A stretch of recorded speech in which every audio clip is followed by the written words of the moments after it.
Alright, so we are just waiting for permission to start the countdown for the race, just to make sure the runners are ready to go.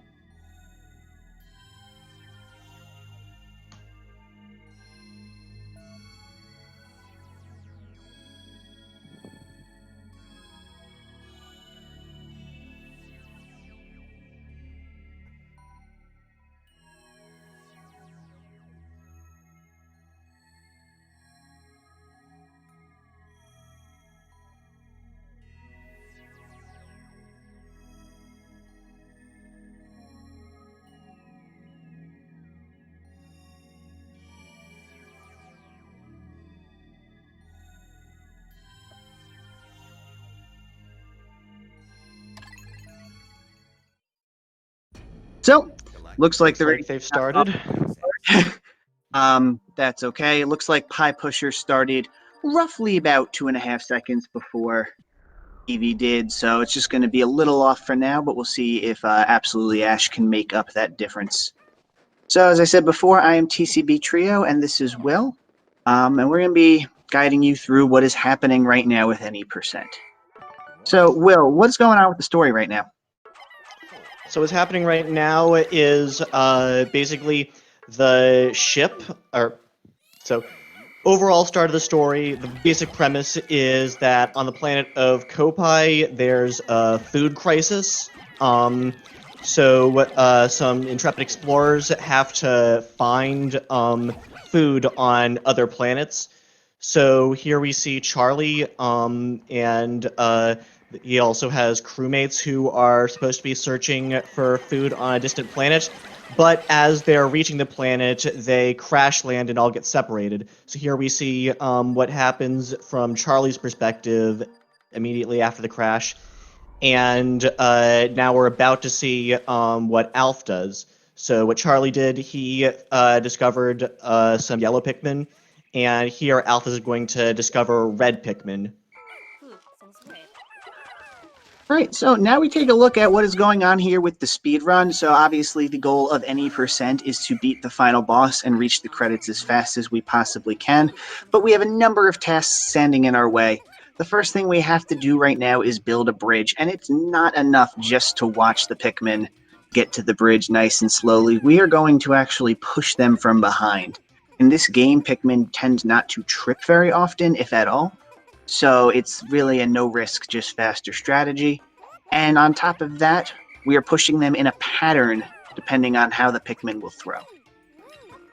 Right now, it looks like AbsolutelyAsh has a very small lead over PiePusher, but right now in day one, anything can change.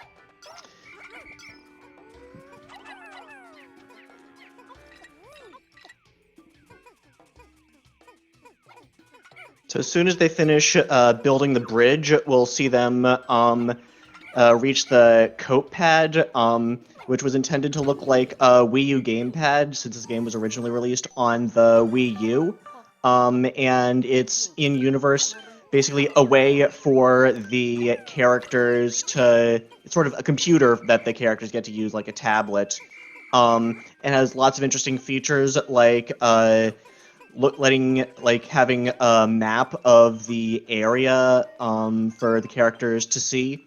And then later in the game, you'll see it has a feature called Go Here, which will let you direct a playable character. Spoilers, but this game has 3 playable characters that you play as: Alf, Brittany, and Charlie, the 3 from the ship. And so you can use the coat pad to have one of the characters go somewhere while you're controlling one of the other characters to do something else, such as they're doing here, grow more Pikmin by having them retrieve corpses and food pellets to the onion. Right now, pretty clean day one, little minor mistakes here and there, but so far we are on set for a pretty even race into day 2. Yep. I believe a good time for day 1 is typically just under 6 minutes. Depends on when you're splitting, but yes, roughly under 6 minutes is pretty good. You know, some of the better runners can actually get down into the 540s, but that's not necessarily standard all of the time. A lot of resets happen in day one.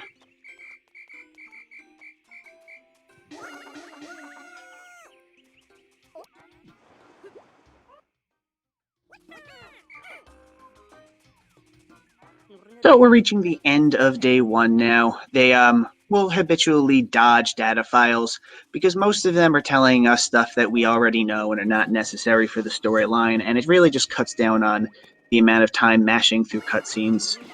So we are going to break this wall, reunite with the Drake, go through a little bit of a laborious mashing session for the end of the day menus, but really we're going to get into sort of the more fun strategies in day two. So, fun fact about the data files, it actually doesn't lose any time to pick up most data files in Ultra Spicy mode. They don't actually automatically pop up when you're playing Ultra Spicy mode, but they do in normal mode, which they're playing here. Right, now what are the differences between normal, hard, and ultra spicy? I believe the biggest difference. So going from normal to hard, the enemies have twice as much health, and then going from hard to ultra spicy, you're only allowed to have 60 Pikmin on the field at most at any one time, whereas in normal or hard, you only get 100. There are some other. I believe the only other change is that there are nectar. There are eggs full of nectar in different areas, and there are a bunch of them in normal mode, a few less in hard, and barely any anywhere in ultra spicy. Nectar is used to turn your Pikmin from leaf form to flower form. So, and flower Pikmin move faster, which makes it which makes the game just go faster. All right, so about a 2-second difference into Garden of Hope. At the beginning, we are going to now begin really multitasking between growing Pikmin and building that bridge. So there's a bunch of bridge pieces behind that wall and some off to the side protected by a bulb orb. While this is all happening, you're going to see the runners get Pikmin from the other side of the river and break another wall as they are now triple tasking. So really, the big annoyance in this split is that butterfly that you see off on screen. That guy really likes to move when it's least convenient. We'll see how they handle it.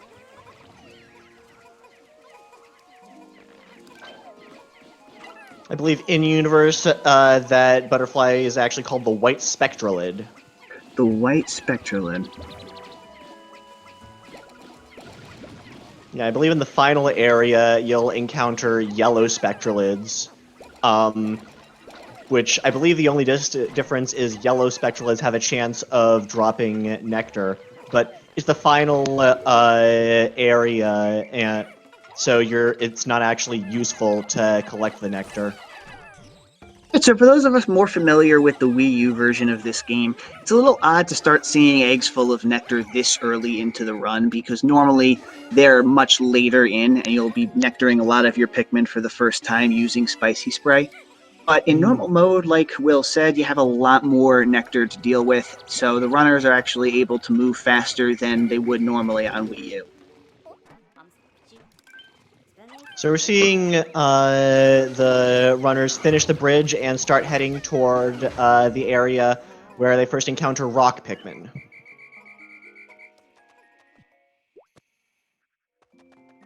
You have the Medusal Slurker coming up to fight before they can get rock Pikmin, and if done correctly, can be done very quickly, but unfortunately he also has the tendency to shake off when, again, it is most convenient.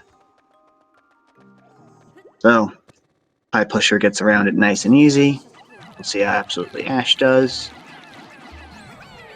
Oh, very nice. Almost shook off. So do you know why they run around the Medusal Slurker? Does that make it less likely to shake off the Pikmin?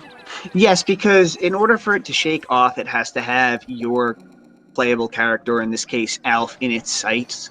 So if you can just go around its sights, it will have to turn before it can shake. And because we have less HP to worry about in this game, it's a little more safe than in the Wii U version. But in theory, if you can stay just out of sight and keep it turning, it will never shake off your Pikmin. Interesting. So we're collecting the strawberry to make sure that our players can feed themselves just long enough for us to beat the game. You cannot defeat the game with no fruits. You will wind up getting a game over. Yeah. So we have just freed Brittany and gotten our second captain going.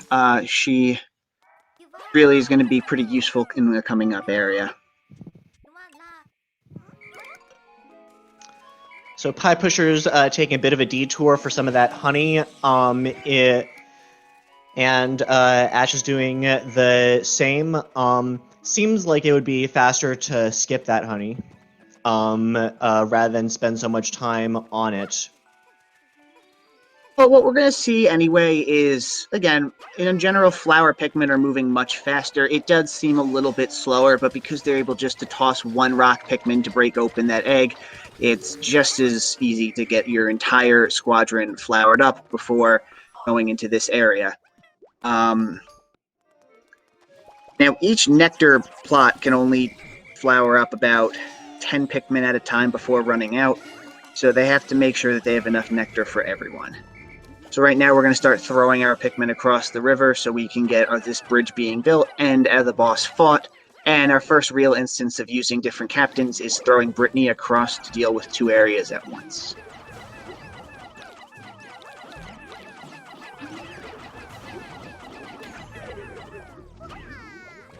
But with so many eggs present, you do start to wonder if it would be possible just to skip those eggs and get those. So tell us a little bit about the first boss that we're about to face here.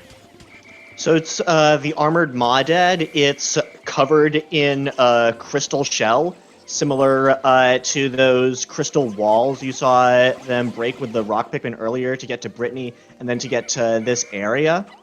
And so you'll need to use rock Pikmin to break that shell. And then underneath the shell, it's the softer body where any sort of Pikmin can hurt it. And I believe it's actually more optimal to have red Pikmin directly attack the body because they can cling on to the body, where a disadvantage of rock Pikmin is that they can't do that. Like, they hit the creature and just bounce off. Alright, so It it looks seems like PiePusher got a bit unlucky with the Maudad's movement there. So the boss fight can't end while the Maudad is up a wall at all. It does not look like Ash got much better luck with the Maudad over here. So the reason why they went and fought the Maudad whatsoever is to pick up this somewhat updated phone at this point. Their Kopai tablet was getting a signal from the phone, and they were suspecting that it was a sign of other life on the planet. They were right, but not cooperative life.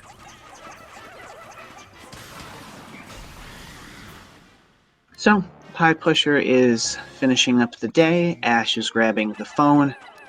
We'll see who can take the lead or retain the lead in day 3. So what can we expect to see in day 3? So day 3 is the distant tundra.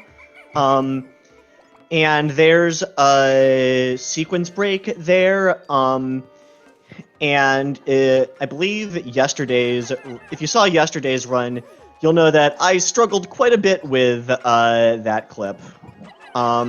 So hopefully these runners know what they're doing a bit more than I did and are actually able to successfully get that clip in one try. Without glitches, you'd have to spend quite a while finding bridge pieces and building a big bridge to advance the story. But if you do that clip, you don't have to build the bridge. Alright, so PiePusher's finishing up the day. Ash is plucking her last bit of Pikmin and waiting for that phone to come in. Right now, any last-minute nectaring that can get done is beneficial.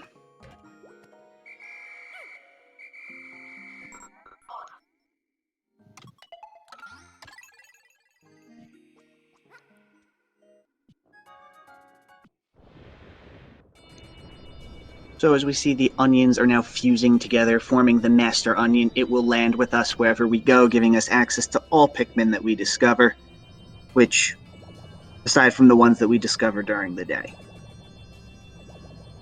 We have discovered one fruit, and that is going to be a significant portion of our fruit discovered during this run.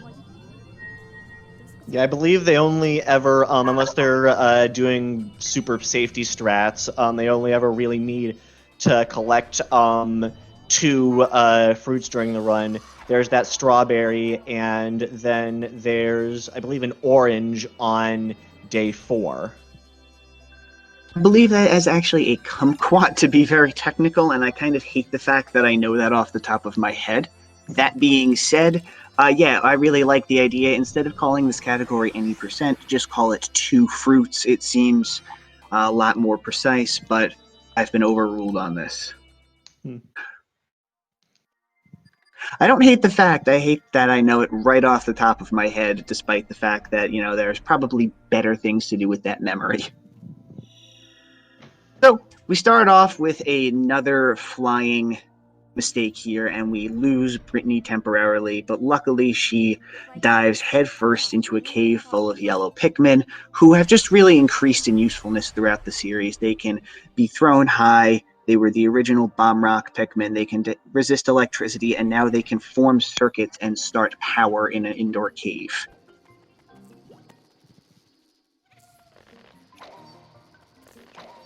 So we got to grow a couple of these to push a weighted ball through the rocks and escape to reunite with Elf.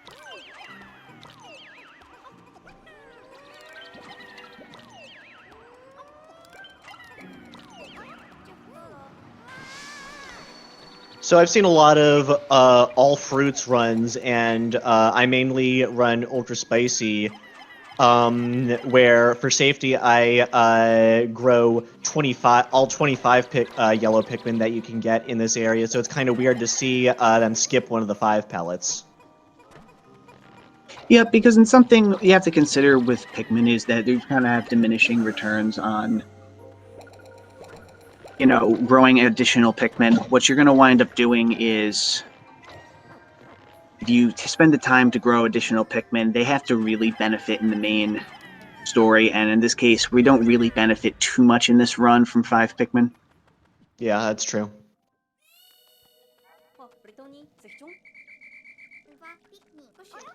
So here we see PiePusher starting to go for the clip. So normally you're not supposed to run up that wall, but they do anyway because this game was certainly programmed. So what you wind up doing is, there was a much harder version of this trick in the Wii U version, but, you know, well, they patched out some glitches, they certainly left themselves open to others, so in this case, we actually are just going to start running up walls.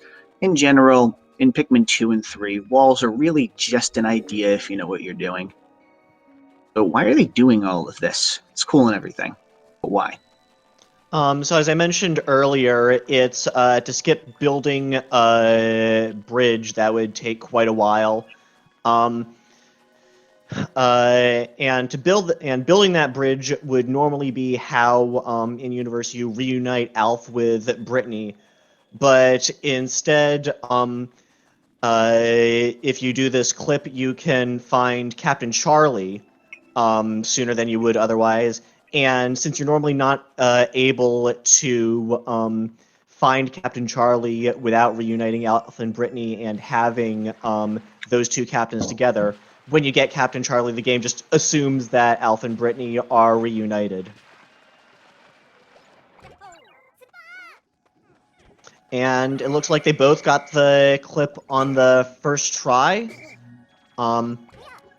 So now, due to, I'm not sure I'd call it an oversight, just a weird quirk, all Pikmin that you have in your squad that you have whistled immediately teleport to you every time you enter a loading zone to a new area, which means that even though Brittany was just by herself as they got as they got to the entrance of the cave, she could just whistle all the Pikmin and still be able to use them to fight the Phosbat.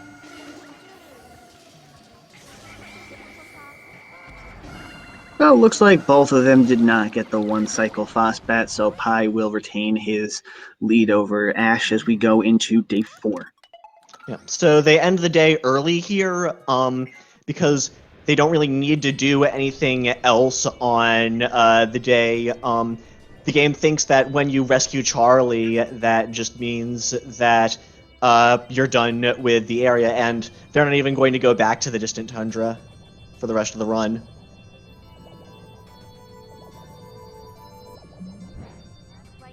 All right, so now the Master Onion's going to fuse and become even bigger as Pi takes one more swig of his juice. Right now, you're going to see that they only have one juice left, so they only have 1 day left until they run out. What they're going to do is, as earlier stated, collect that kumquat during the collection phase of this day. But you're going to wind up seeing that, in general, things are going to move fast in this day. And we'll get to what's happening with the boss fight as we go, but we're going to be going up against the Sand Belching Mirror Slug. Yep. So, in my opinion, this is the easiest day out of the whole run, at least to do fast, maybe not to do in general, that would be day 1. But I would consider this the easiest part of the run. There's just a clip that I would consider free as long as you know the setup. And we're seeing PiePusher do it here. Let's see how many tries it takes. 1 try, 2 tries, 3, 4 tries. And what's nice about that clip is you can retry it instantly, as opposed to the clip in the Distant Tundra, where if you mess it up, you have to spend like a whole minute setting it up again.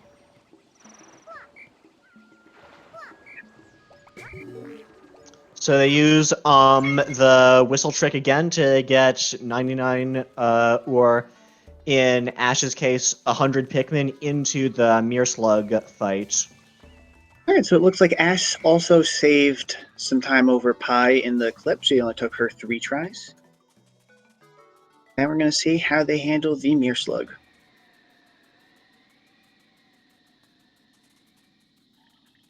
So again, they're going after another cell phone that is currently being eaten by a very giant slug proportionately. I don't know too many slugs that can eat cell phones, but the Pikmin planet is loosely Earth. I believe actually it's supposed to be Earth long after humans are extinct, possibly after succumbing to climate change, which is why all the creatures, like, it's thousands of years in the future, so all the creatures have evolved. Yeah, I want to believe that the Mirror Slug is responsible for all of that, but it's not quite big enough. So it looks like we're getting a couple of 3 cycles here. Looks like Ash is going for bomb rock strats. If you see those hills on the edge of the arena, they contain bomb rocks, which can deal quite a lot of damage to the boss. They're really useful in the series in general. They can be used to break down walls much faster than you could otherwise. Meanwhile, it seems PiePusher has finished the fight and is transporting the cell phone back to the ship. Something kind of annoying about this game is that even if you charge 20 Pikmin onto an item, sometimes not all of them will start carrying it. It looks like So you'll both see of them kind of struggle for 18, and we'll see if Ash... Oh, Ash got the 20. So she will save a little bit of time on Pi there. It looks like Pi is going to retain his lead. We shall see. So here Pi is choosing to get the bomb rocks in this anthill looking thing to break down this wall.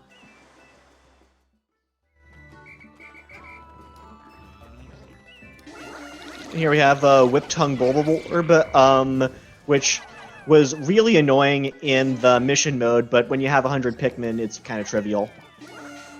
So what they're taking advantage right now is something called bomb duping, and it's actually when the Pikmin originally dig up the bomb, if you whistle them right off, and it's a pretty generous window, they actually will continue digging up bombs. Normally you're only allowed to get 2 there, but they duped 1 so they can break down the wall.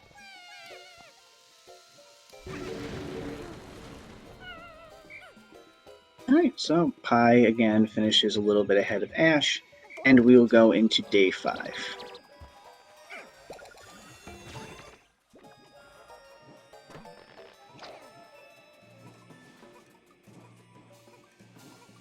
So right now, Pi has just collected all the fruits that he will need in this run.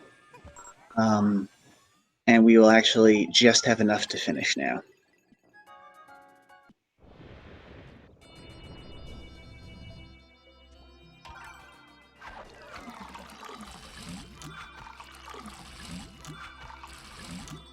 Seems we've been corrected in the chat. You can get 3 bomb rocks without duping in normal mode, just regularly. Whereas you do need to dupe in ultra spicy. Yep, that makes sense. I'm gonna get something like that wrong during this whole run. There's just too many modes for me to keep track of yet. I haven't played through them all enough yet. So day 5 coming up is pretty much going to be the hardest day that we'll have here. There's a lot of tricks that really have been historically annoying throughout the Wii U and 3 Deluxe version. Yeah. Luckily, it seems that like over time, easier versions of the tricks have been found. In particular, the way they skip building the bridge to get to the boss fight of the area, but we'll get to that when we get to that. Right now, we just have a clip to get winged Pikmin without building the blue bridge.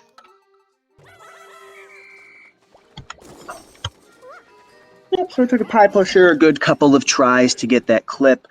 We'll see if Ash could make up any time. Yeah, so this trick involves just how generous the drowning time is, where it takes long enough for the Pikmin to drown that they can just swim across, even though the game probably doesn't expect you to try that. And this trick is much less forgiving in Ultra Spicy mode because they actually shortened the amount of time it takes for a Pikmin to drown. I believe it's closer to 5 seconds in normal mode, but it's 2 seconds in Ultra Spicy.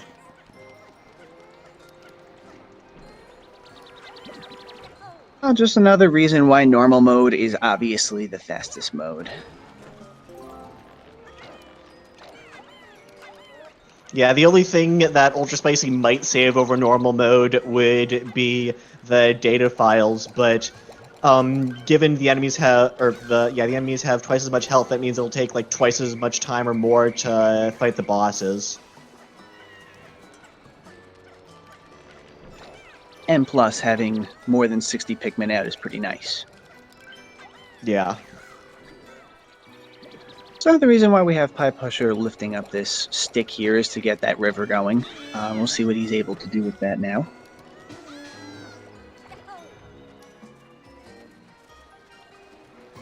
Meanwhile, they're both trying to raise their winged Pikmin numbers. Having quite a few winged Pikmin is important both for the Scornet Maestro, which is the boss of this area, and the Quoggled Mireclops, which is the boss of the next area.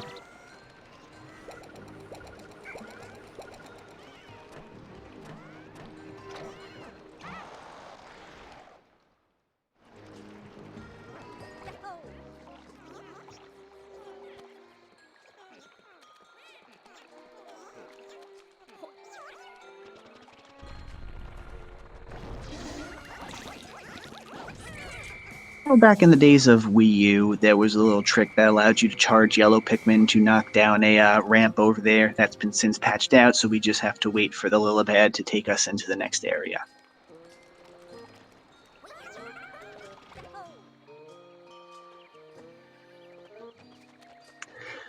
We have our first interaction with Ultra Spicies, and we will be collecting them during this phase of the run.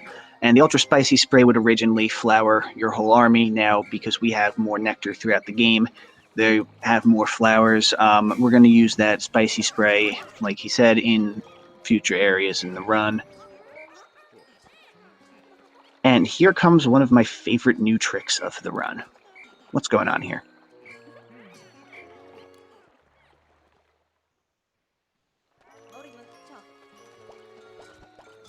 So what's happening here is a clip. This clip has actually, this trick, there have been many incarnations. First, there was just trying to throw the characters up a wall, and it was very, very precise.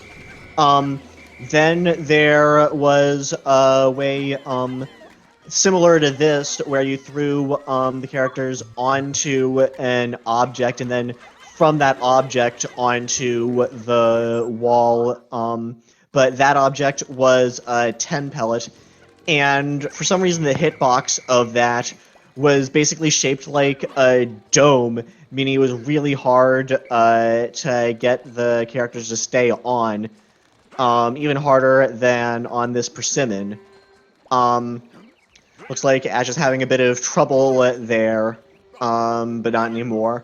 And now they use the persimmon there, and it's much easier than it was before.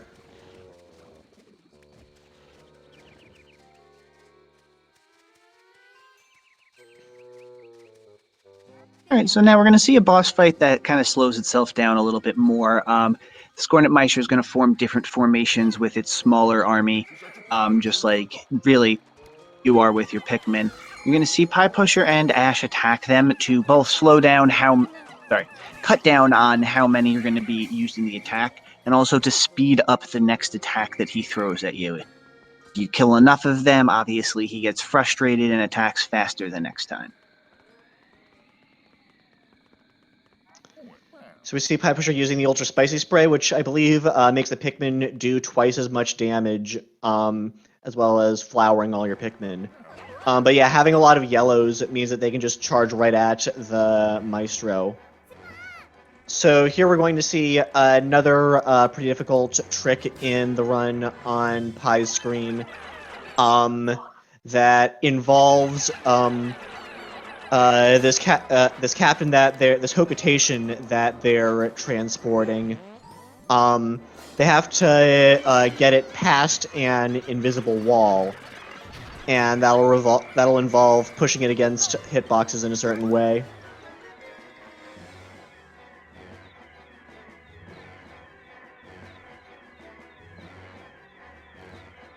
All right. Good luck, PiePusher.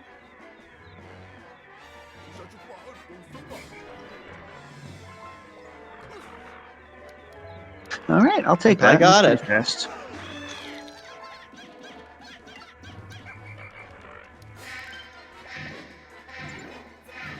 All Ash has to do is finish up this fight so she can get the Hokutation moving toward the ship to end of the day.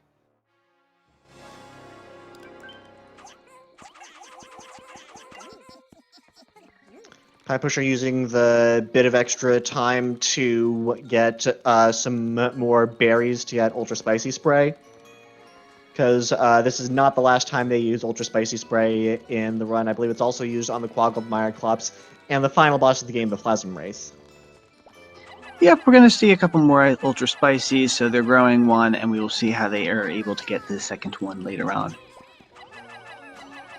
So, now we come into day 6, second to last day, and not necessarily a really bad day either from a speedrunning perspective. Yeah, it's definitely much easier compared to day 5 here in the Twilight River. So Ash actually just got a really fast Louis clip, so that's going to save some time over Pie. Yeah. They'll write out during the cutscene, which is pretty much your best case scenario there. All right, was able to max the carry, so that's going to keep competitive with Pie, and she will collect some extra berries as well.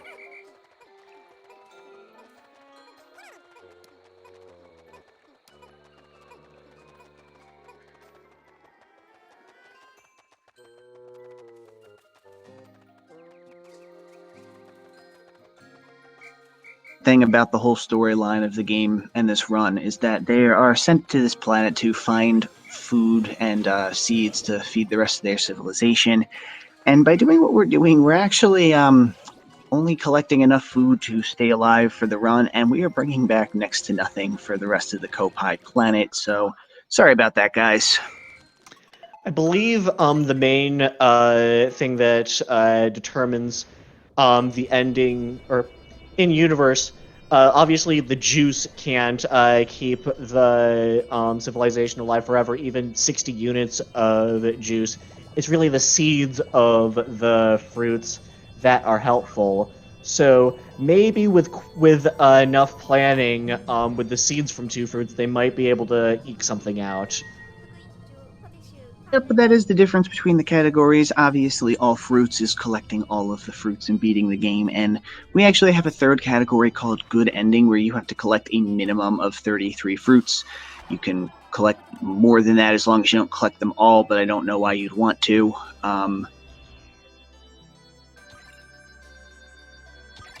And I guess there is a fourth ending in which you run out of fruit.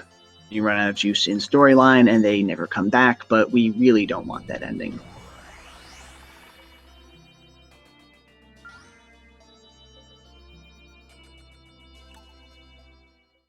Dismissing is a little annoying in this game. Yep. So it looks like Pi has made a mistake having left Alf at the Onion. Where normally you're supposed to have both captains or both characters there.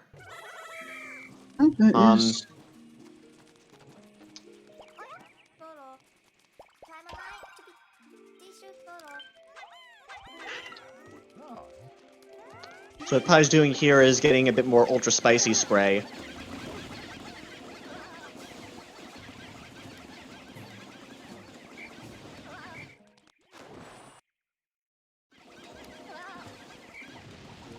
So this is going to give Ash a chance to catch up. Again, I always get excited when these two start getting close to each other because it's going to make a very electrifying ending, and Ash is known to finish well in these races against Pi. Because yes, Pi, we have to bring that up every single time. A while back ago during a Pikmin series relay, Ash was a little bit behind Pi right toward the end. But because she was actually spending a little bit more time in day 5, collected an extra spicy spray.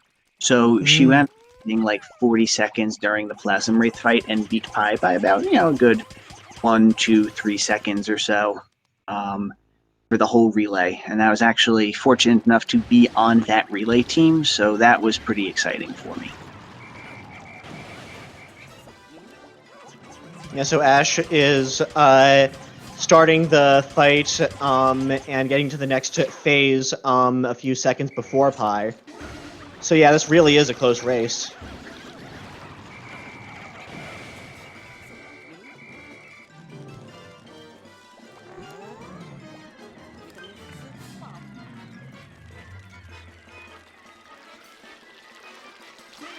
Alright, now if Ash can take out the Miraclops with no drama, she will retain her lead.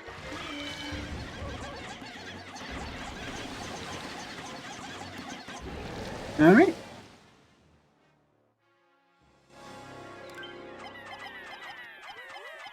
The Miraclops just a little bit faster, but is still trailing by a couple of seconds here.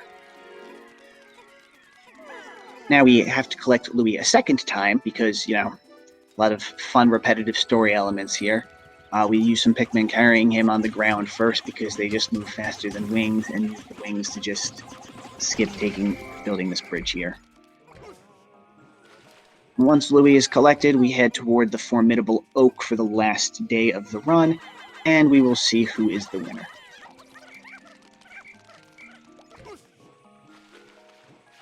So they use yellow Pikmin, or Ash used yellow Pikmin to get Louis from the Meyerclops boss fight arena to the unbuilt bridge, but then used wing Pikmin to get him across, and then yellow Pikmin to get him back to base. Actually, winged Pikmin typically carry stuff slower than other Pikmin because they have to use a bit more force to get them off the ground.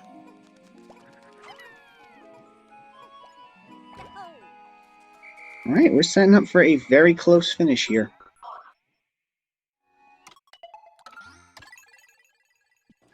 Got a 5-second difference between our competitors.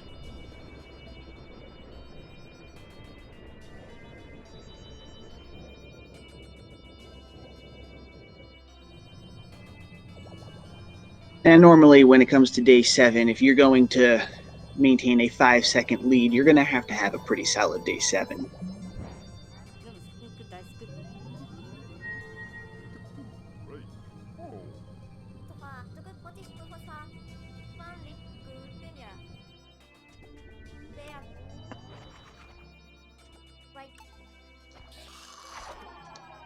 Ash uses her last bottle of juice, and we have to hope that the seeds will be enough to take care of the rest of the planet. And that they now, what's going on in the formidable oak? So what happens in the formidable oak? I don't know if there's text outside the cutscenes that describes this, but for a while they thought that Louis, the Hokitation they picked up, was Olimar because they had seen data files that were written by a Hokitation named Olimar, who's actually the protagonist of the previous Pikmin games. But here they find out that this is actually Louis, who is Olimar's crewmate from Pikmin 2. And so Louis reveals that Olimar is trapped in the formidable oak, and so they have to go there and rescue Olimar. Turns out he's being held hostage by a ball of golden plasma called the Plasm Wraith, which I believe the Piclopedia confirms is not actually related to the Water Wraith from Pikmin 2. They're avoiding a date. Oh, they actually got that data file. And so this whole area of the game, once they get some Pikmin carrying Olimar, has them being chased by this Plasm Wraith, and they have to get Olimar through the cave to the ship before it can catch Olimar.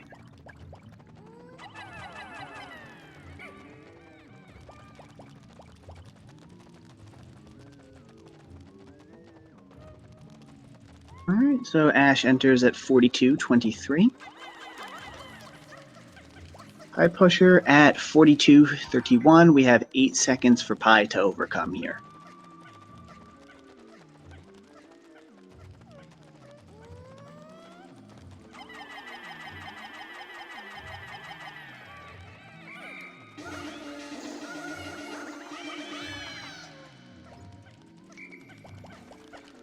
There are those yellow sparkle lights that you mentioned earlier. So here we're going to try to push down this paper bag ramp as fast as possible, and this is going to be an opportunity where if Pie can pull this off correctly, can make up a little bit of time on Ash. And it looks like he does. Yep. So just like that, PiePusher is back in the driver's seat. But not by too much. Yeah, this is still anybody's race, especially because there's a bit of RNG with the final boss fight against the Plasm Wraith. Alright, PiePusher is able to get a Ultra Spicy Spray from that egg. Now, what's going on with that RNG in the Plasm Wraith fight? So, the Plasm Wraith fight, or the Plasm Wraith can do a few different things, during the fight. I don't actually know which of it is predetermined and which of it is RNG, but throughout the fight, it can do, one of several moves. It has, an attack where, it, pokes at the ground, and kills some of the Pikmin that it pokes on the ground. Rock Pikmin are immune to that. And then it also has it can release some of its plasma and turn that into an elemental hazard. And some of those elemental hazards are much easier to deal with than others. All right, so as we see here, Pikmin are magic and just climb right up that wall. So we have Ash back in the lead, presumably from a little bit of Olimar carrying weirdness in the last room. We're going to have to see who takes this battle.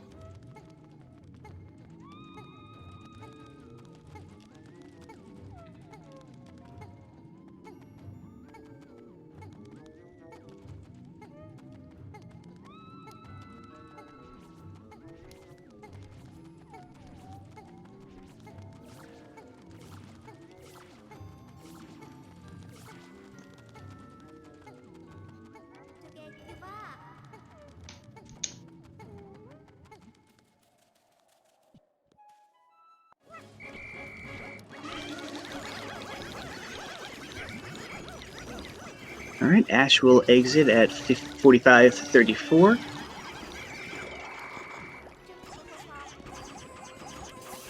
Pi will exit at 45:43, so we got about 9 seconds for Pi to overcome and 9 seconds for Ash to hold on.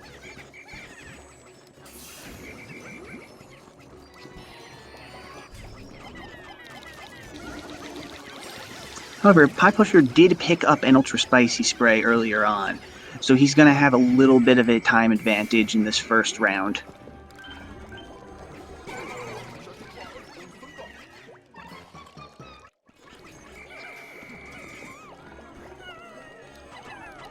Okay.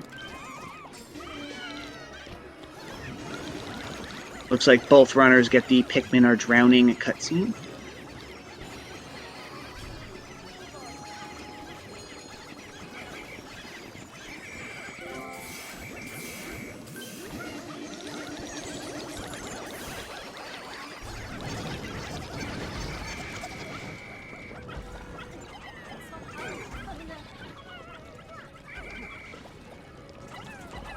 So, fun fact, without much risk, you can actually use Rock Pikmin on those fire elemental blobs.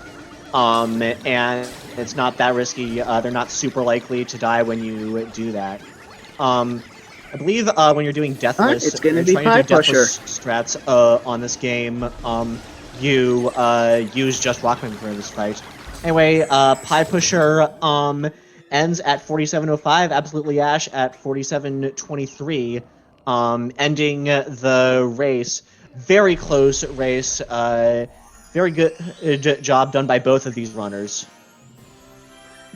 All right, so PiePusher undoes history and is able to take the match from Ash right at the end. It looks like this is a PB for both. Hopefully they can confirm that.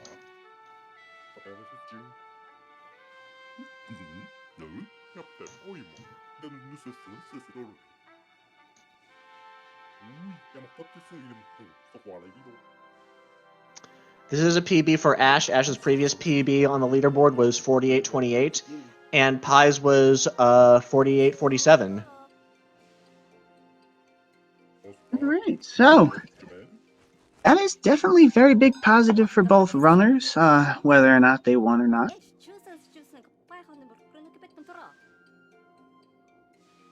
So here in the story, Olimar is rescued, and something we neglected to mention, the reason they're stuck on this planet and can't try to find food on another planet is because they lost their cosmic drive key in the crash. So Olimar has that key, and then they can go home. And Olimar actually had crash landed on this planet too, so he had lost his ship. So they were all stranded on this planet throughout this game. But now we see they're able to leave the planet and go back to their respective home planets because of the cosmic drive key. All right, so what PiePusher just said is he's been practicing individual days, but not necessarily doing full runs. So we see a little bit of that practice paying off there.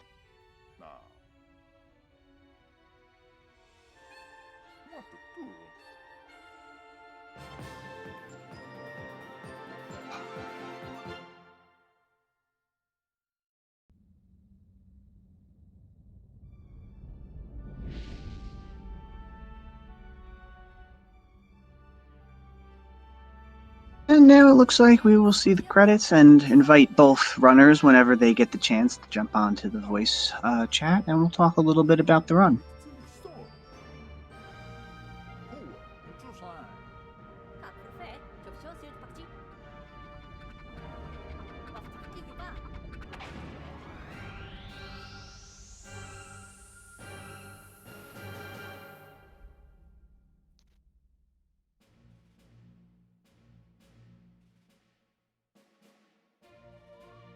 Though not entirely satisfied, the explorers managed to secure a modest supply of edible matter for their home planet. Yet still they wonder, can this handful of seeds really bring salvation to the people of Kopai? Even if they carefully cultivate the seeds they've harvested, it may not be enough to support the entire population.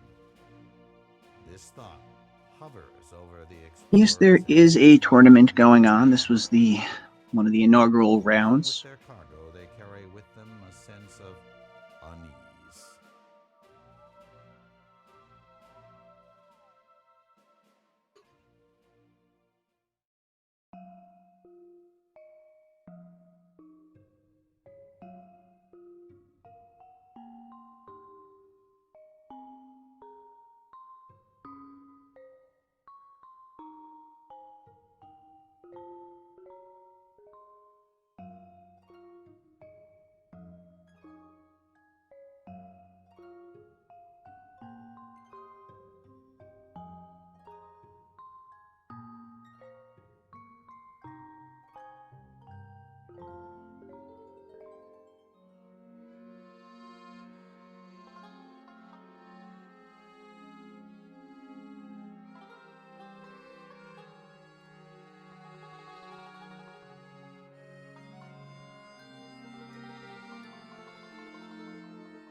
And we're just waiting. There he is. All right. Hello. So we got PiePusher and AbsolutelyAsh on the voice call. Say hi, everybody.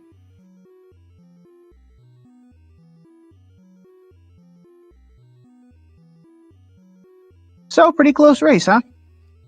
Yeah, I guess so.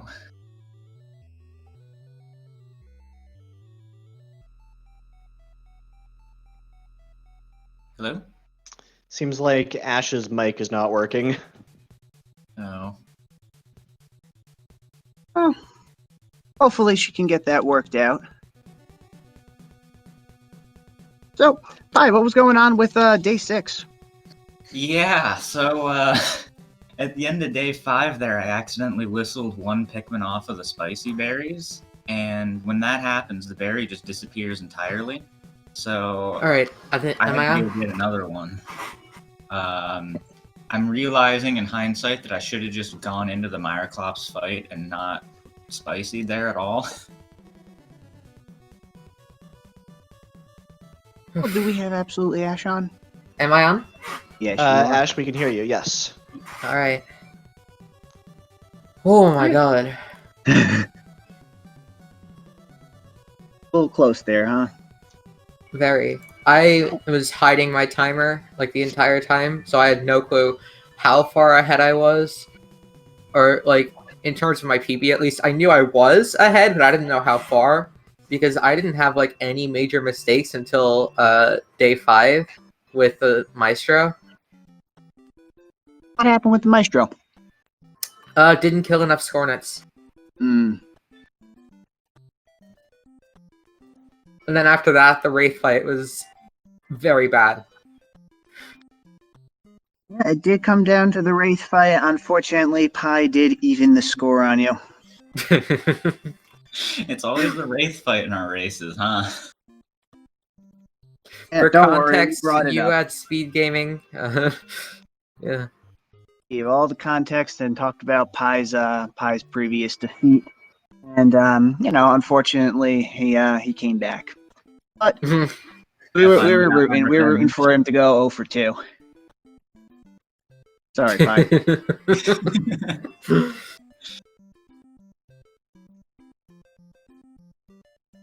And I'm just glad that neither of us fell in day 3. So that seems to be Yeah, I had such a clean day 3. I got Frostbite into the red on the first cycle. Oh yeah, I had him left with exactly 1 health after the second. Oh my god. It was rough. My first cycle, I just mistimed it, I think. You guys know what you have to get better on for next time around? Not missing Yeah. the berry.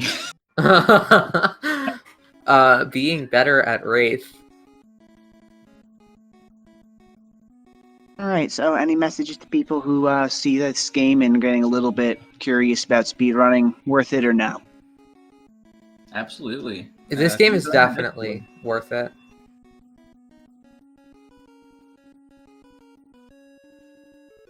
Alright, so anything else you guys want to add?